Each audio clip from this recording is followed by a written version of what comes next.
नमस्कार दोस्तों, स्वागत है आज की इस नए वीडियो में।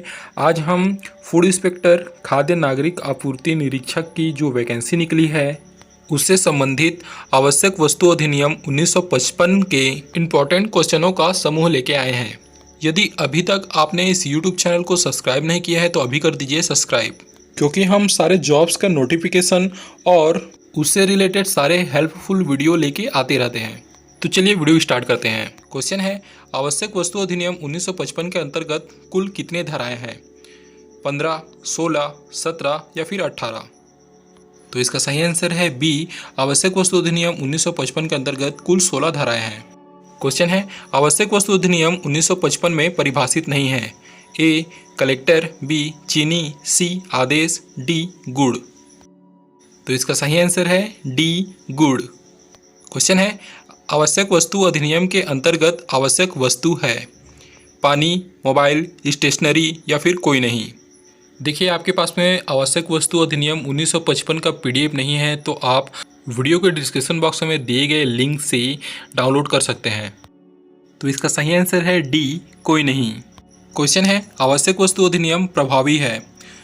ए संपूर्ण भारत में, बी जम्मू कश्मीर को छोड़कर संपूर्ण भारत में, सी असम को छोड़कर संपूर्ण भारत में या फिर डी पंजाब को छोड़कर संपूर्ण भारत में।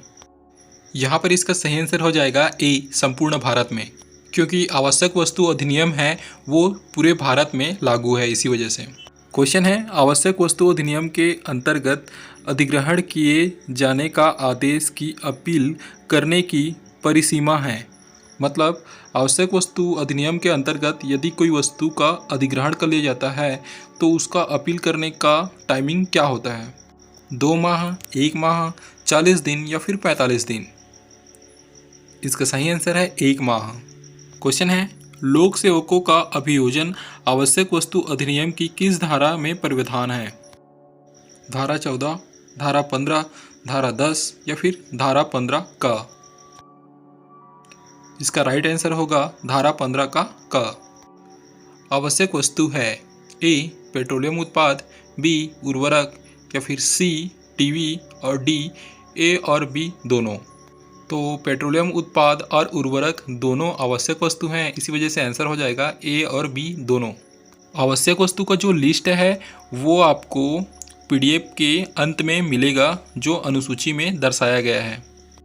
आवश्यक वस्तु अधिनियम की किस धारा में सशस्तियाँ से संबंधित उपबंध है?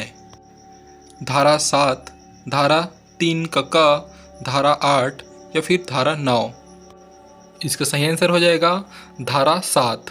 इसके अंतर्गत यदि कोई आवश्यक वस्तु अधिनियम का उल्लंघन करता है तो उसका सजा और जुर्माना के बारे में बताया गया है। क्वेश्चन है, आवश्यक वस्तुओं का उत्पादन, आपूर्ति एवं वितरण को नियंत्रित करने का अधिकार है राज्य सरकार के पास, केंद्र सरकार के पास, जिला परिषदों को, पंचायत समिति को?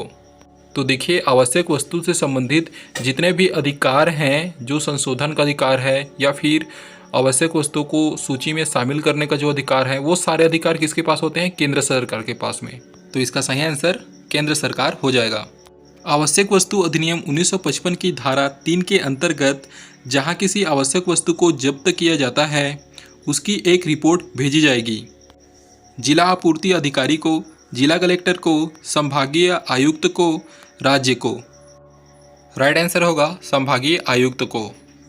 आवश्यक वस्तु अधिनियम 1955 के अंतर्गत अधिग्रहण के आदेश के विरुद्ध निम्न में से किस न्यायालय में अपील होगी?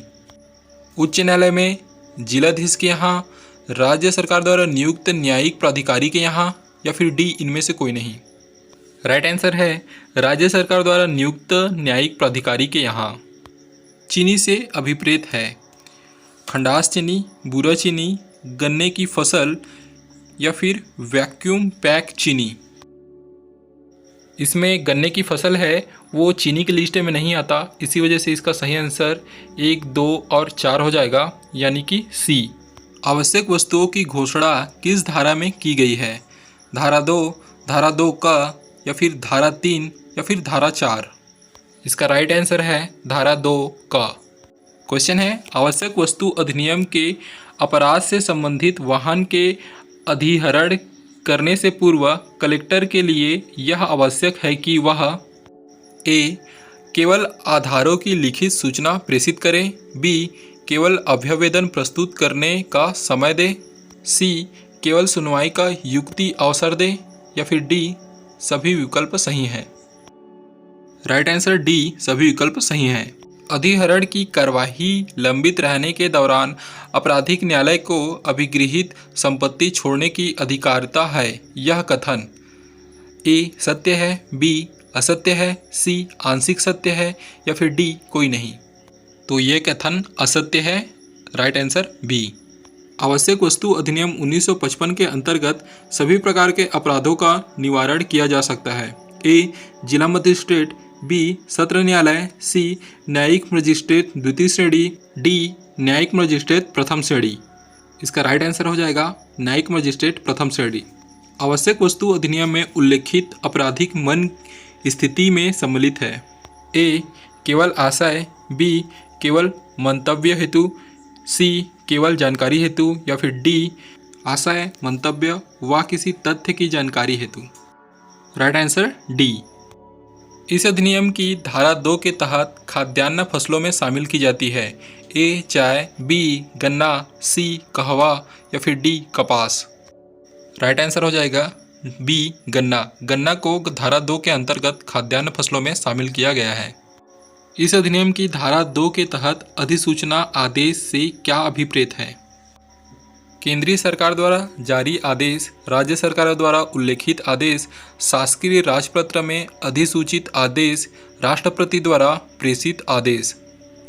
इसका जो सही आंसर है सी, शासकीय राजपत्र में अधिसूचित आदेश। इस अधिनियम की धारा 2 के तहत राज्य सरकार में सम्मिलित है राज्यपाल, विधानमंडल, केंद्र शासित प्रदेश के प्रशासक या फिर उपयुक्त सभी। राइट आंसर इज डी, उपयुक्त सभी। क्वेश्चन है, इस अधिनियम की धारा 2 के तहत चीनी से अभिप्रेत है। ए, किसी प्रकार की चीनी जिसमें 90% से अधिक सुक्रोज हो। बी, खंडास चीनी या बुरा चीनी या पिसी हुई चीनी या रवे या चूर्ण चीनी। सी, वैक्यूम पैक चीनी, कारखाने में प्रक्रियाधीन चीनी या उससे उत्पादित कच्ची चीनी, या फिर डी, उपयुक्त सभी। राइट आंसर इज डी, उपयुक्त सभी। अधिनियम की धारा 2 का के तहत आवश्यक वस्तु की सूची में शामिल नहीं है।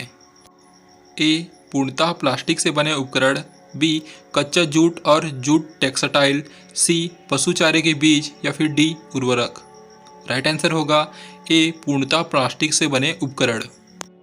केंद्र सरकार को इस अधिनियम की धारा 2 का के तहत अधिकार दिया गया है कि वह ए, अधिनियम के प्रावधानों में संशोधन कर सकती है। बी, अधिनियम के प्रावधानों को समाप्त कर सकती है। सी, अधिनियम के प्रावधानों में नई अनुसूची जोड़ सकती है। डी, अनुसूचियों में वस्तु को जोड़ या घटा सकती है। राइट आंसर इज अनुसूचियों में वस्तु को जोड़ या हटा सकती है। इस अधिनियम के प्रावधानों के अंतर्गत उत्पादक से कौन से व्यक्ति अभिप्रेत है? ए, फसल उगाने वाला। बी, गन्ना उगाने वाला। सी, चीनी विनिर्माणकर्ता। डी, उपयुक्त सभी। राइट आंसर इज सी, चीनी विनिर्माणकर्ता। इस अधिनियम की किस धारा में आवश्यक वस्तुओं के उत्पादन, प्रदाय, वितरण आदि के नियंत्रण का उल्लेख है? धारा 6, धारा 3, धारा 4 या फिर धारा 7। राइट आंसर इज बी, धारा 3। राज्य सरकार पर कर्तव्यों का अधिरोपण का उल्लेख किस धारा में किया गया है? धारा 6, धारा 8, धारा 4 या फिर धारा 7। इसका राइट आंसर हो जाएगा धारा 4। इस अधिनियम की धारा 3 में आवश्यक वस्तुओं के उत्पादन, प्रदाय, वितरण आदि के नियंत्रण की शक्ति किसे दी गई है? ए, केंद्र सरकार। बी, राज्यपाल। सी, मुख्यमंत्री, या फिर डी, प्रधानमंत्री। इसका राइट आंसर हो जाएगा ए, केंद्र सरकार। अधिनियम की धारा 3 के अंतर्गत केंद्र सरकार निम्न में से कौन सा उपबंध नहीं कर सकती? ए, आवश्यक वस्तुओं के विपणन हेतु कीमतों का नियंत्रण। बी, किसी आवश्यक वस्तु के भंडारण, परिवहन, वितरण इत्यादि का आदेश। सी, किसी आवश्यक वस्तु के उत्पादन या विनिर्माण के अनुज्ञा पत्रों द्वारा विनिमय, या फिर डी, विक्रय के लिए रखी गई किसी आवश्यक वस्तु के बिक्री का प्रतिषेध। राइट आंसर इज विक्रय के लिए रखी गई किसी आवश्यक वस्तु की बिक्री का प्रतिषेध। इस अधिनियम के किसी धारा के अधीन एक व्यक्ति को धारा 3 के प्रावधानों के अंतर्गत कोई कथन करने के लिए अपेक्षित होने पर मिथ्या कथन करता है एवं उसकी जानकारी में है कि वह किसी सर्वान विशिष्ट में मिथ्या है, दंडित किया जाएगा। तो मिथ्या कथन के बारे में जो धारा है वह है धारा 9। इसका राइट आंसर हो जाएगा बी। इस अधिनियम की किस धारा में कंपनियों द्वारा गठित अपराध के विरुद्ध सजा का प्रावधान का उल्लेख है? धारा 7, धारा 3 क, धारा 10 या फिर धारा 7 का? राइट आंसर हो जाएगा सी, धारा 10। इस अधिनियम के प्रावधानों के अंतर्गत कंपनी से क्या अभिप्रेत है?